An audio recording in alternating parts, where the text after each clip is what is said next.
Sir Giribabu గారు, డబ్బుకి సంబంధించి మన వయస్సును బట్టి డబ్బు పట్ల మన పర్సెప్షన్ ఎలా ఉండాలి అంటే మారుతున్న ఆర్థిక అవసరాలను బట్టి డబ్బుకి సంబంధించి 20 ఏళ్ల వయసులో ఎటువంటి విషయాలు తెలుసుకోవాలి, 30 ఏళ్ల వయసులో ఎటువంటి విషయాలు తెలుసుకోవాలి, 40, 50 ఏళ్ల వయసులో ఎటువంటి విషయాలు తెలుసుకోవాలని డబ్బుకి సంబంధించి. ఎస్, గుడ్ క్వశ్చన్ అండి.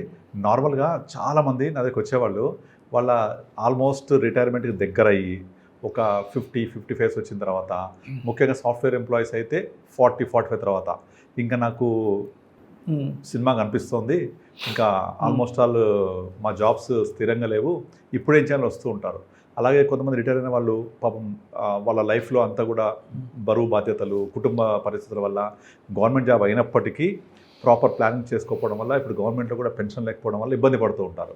సో అలాంటి వాళ్ళందరికీ, లేదా వీడియో చూస్తున్న వాళ్ళు యంగ్స్టర్స్ ఉన్నా, వాళ్ళ 30sలో ఉన్న, 40sలో ఉన్న, వాళ్ళ ప్లానింగ్ అనేది వాళ్ళ కెరియర్ బిగినింగ్ నుంచి చేసుకుంటే ఎక్సలెంట్గా దాన్ని మనం మోల్డ్ చేసుకోవచ్చు. సో మనం నార్మల్గా ఒక చెట్టుని నాటిన తర్వాత ఆ చెట్టు ఎదుగుదల పెరిగే విధానం బట్టి దాన్ని చెదబట్టకుండా దాన్ని పాదు తీసి చాలా పెరగనిస్తూ దాని కొమ్మలు సైడ్ కట్ చేసి బాగా ఎప్పుగా పెరిగితే మంచి స్ట్రాంగ్ అవుతుంది, మనకు మంచి పళ్ళు ఇస్తుంది, నీడనిస్తుంది, బ్రహ్మాండంగా ఉంటుంది. అట్లాగే సెల్ఫ్ కెరియర్ కూడా ఒక పర్సనల్ కెరియర్ మోల్డ్ చేసుకుంటూ ఉండాలి. అందులో ఫస్ట్ అండ్ ఫార్మోస్ట్ వచ్చేసి మీరు 20 years అయిపోయి అంటే లైక్ ఎడ్యుకేషన్ అయిపోయి ఇక కెరియర్ స్టార్ట్ అవ్వగానే అసలు ఫస్ట్ బడ్జెట్ ఏంటంటే అర్థం చేసుకోవాలి. బడ్జెట్ అంటే ఒక దేశం బడ్జెట్, రాష్ట్ర బడ్జెట్ కాదు, self budget.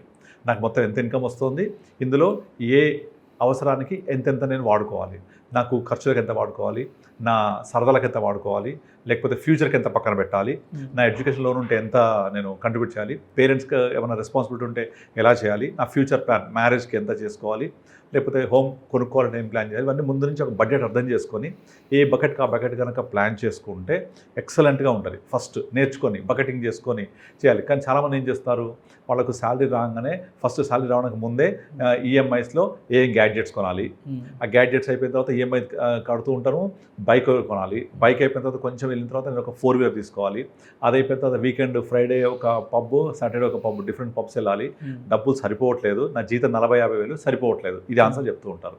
This not the way. So compulsory first initial 20-25-30 job రాగానే ఫస్ట్ వాళ్ళు బడ్జెటింగ్ అనే ఒక కాన్సెప్ట్ని అర్థం చేసుకొని ఎప్పటికప్పుడు ప్లాన్ చేసుకుని ఎలా స్థిరంగా చేసుకుంటే వాళ్ళ లైఫ్ 45-50 తర్వాత సూపర్గా ఉంటుంది.